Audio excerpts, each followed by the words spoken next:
बिस्मिल्लाहिर्रहमानिर्रहीम।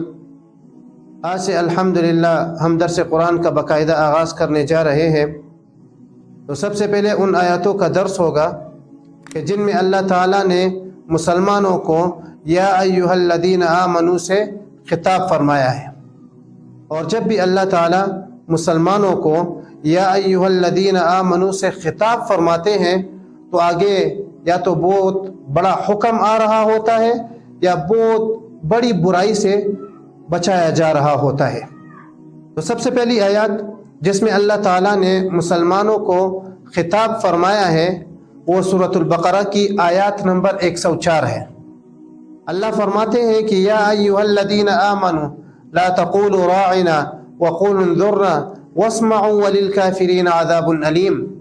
कि ए ईमान वालो, गुफ्तगू करते वक़्त नबी करीम सल्लल्लाहु अलैहि वसल्लम से राइना न कहा करो बल्कि उन्ज़ुरना कहा करो और खूब सुना करो और काफिरों के लिए दर्दनाक आज़ाब है।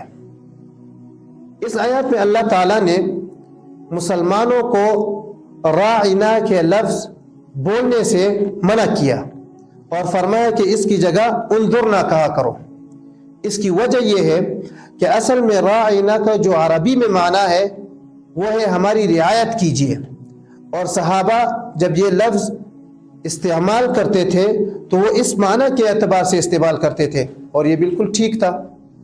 लेकिन यहूदी जब वो इस लफ्ज़ को इस्तेमाल करते थे नबी सल्लल्लाहु अलैहि वसल्लम की मजलिस में तो वो कहते थे राइना।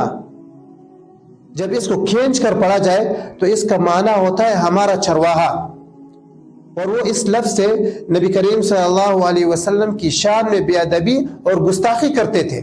इस वजह से अल्लाह ताला ने मुसलमानों को राइना के लफ्ज़ से मना किया और उसकी जगह ये कहा कि आप लोग उन्ज़ुरना कहा करो ताकि जो बेअदबी और गुस्ताखी का इहतिमाल है वो भी बाकी न रहे।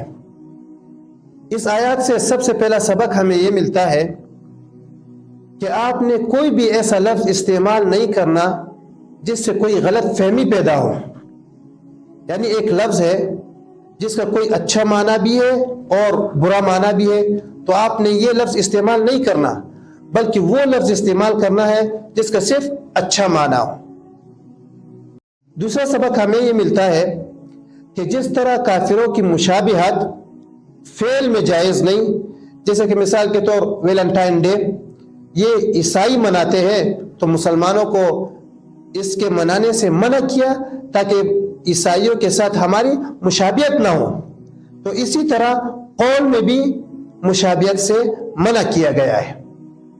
तीसरा सबक हमें इस आयत से ये मिलता है कि जब भी आप किसी को पुकारे तो अच्छे अल्फाज से पुकारे, क्योंकि नबी करीम सल्लल्लाहु अलैहि वसल्लम ने एक औरत जिसका नाम आसिया था उसका नाम चेंज करके जमीला रख दिया था। वजह इसकी ये थी क्योंकि आसिया का माना होता है गुनाहगार, तो चूंकि इस लफ्ज़ का माना बुरा था इस वजह से नबी करीम सल्लल्लाहु अलैहि वसल्लम ने उस औरत का नाम आसिया से जमीला रख दिया था। चौथा सबक हमें ये मिलता है कि दीनी मजालिस में हमें तवज्जह से बैठना चाहिए ताकि दोबारा कोई चीज़ पूछने की नौबत ही ना आए। इस वजह से अल्लाह ताला ने वस्मऊ का हुक्म दिया। पांचवा सबक ये है कि जो शख्स नबी करीम सल्लल्लाहु अलैहि वसल्लम की शान में बेअदबी और गुस्ताखी करता है तो अल्लाह फरमाते हैं कि मैंने उनके लिए दर्दनाक अज़ाब तैयार कर रखा है।